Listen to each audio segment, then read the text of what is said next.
Since wala naman akong magagawa dahil dito ka nakatira, let's make things clear. Ano bang gusto mo? Number 1 yan. Wag na wag mo ko sasagutin sa harapan ng mga kaibigan ko. This is my place now.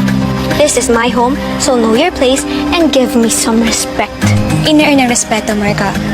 Hindi dinedemand. As of now, wala akong reason para respetuhin ka. And correction lang, this is still my house. Baka nakakalimutan mo, kay Mama iniwan ni Daddy itong bahay. Just because pinabaya ko sa room ko, doesn't mean nasusundin ko lahat ng sasabihin mo. Hindi ako katulad ng mga kasambay na kinuwanan yung nababayaran para tiisin yung kasama ng ugali mo. Marga, hindi mo kami. At kahit bayaran mo pa ako, hindi ako magpapaalila sa'yo. Well, let's see about that. Ano ba yan? Anong ginawa mo? Diba sabi ko naman po, that the food should stay warm. Ang simple-simple lang, hindi niya pa magawa. Di bale, Marga, papainit ko na lang lahat ng pagkain. And you think that would fix that? Andito na yung mga bisita ko.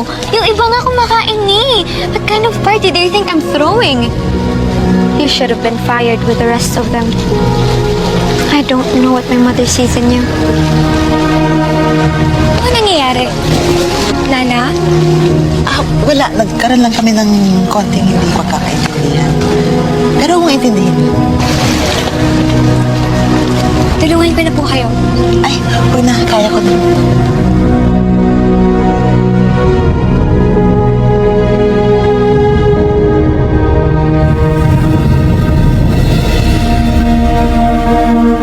Kuya, kapatid ko po si Cassie.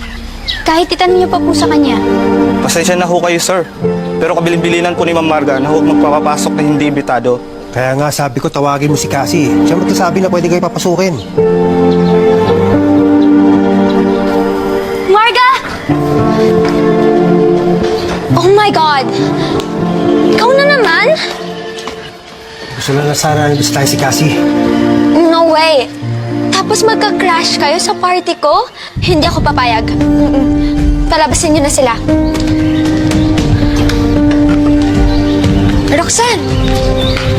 Anong ginagawa niyo dito? Bala ka lang sana namin bisitahin ni tatay. Kaso mukhang ayaw kayong papasukin. Eh gusto ko na sana yung makausap, Cassie. How touching! So balak niyo talaga sabihin yung party ko with your family reunion. Marga, bisita ko sila. Do you seriously want them to mingle sa mga guest ko? Maluwag ang mansion, Marga. Marga, sisiguraduhin ko na lang na hindi sila makakalapit sa mga bisita mo. No way! Bahay ko rin to, Marga. Papapasukin mo sila o palalabasin ko yung mga bisita mo? Don't you dare! Okay. Bukasin mo. Tara na ako sa sala.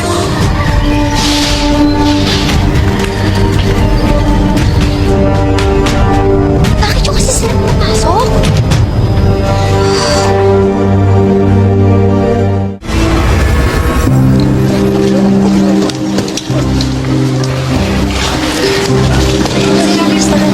Okay lang.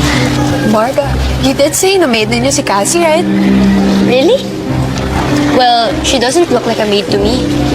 Baka naman hindi totoo. So, sinasabi niyo pang nagsisinungaling ako? Marga, don't. Don't what, Maureen? Yun naman yung gusto niyo sabihin eh, na I'm a liar. Marga, wala siyang sinasabing ganon. Ang akin lang, if it's true, then prove it. Exactly. Why don't you prove it to us, Marga? Cassie? Bakit?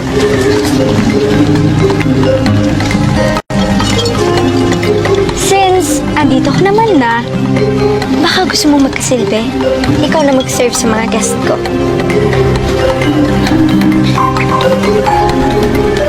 Sure, Marga. Wait. Parang hindi ko yata narinig yung salitang please. Sinasabi mo. Ay, akala ko kasi humihingi ka ng favor eh. Okay lang naman sa akin, Marga. But you have to say please.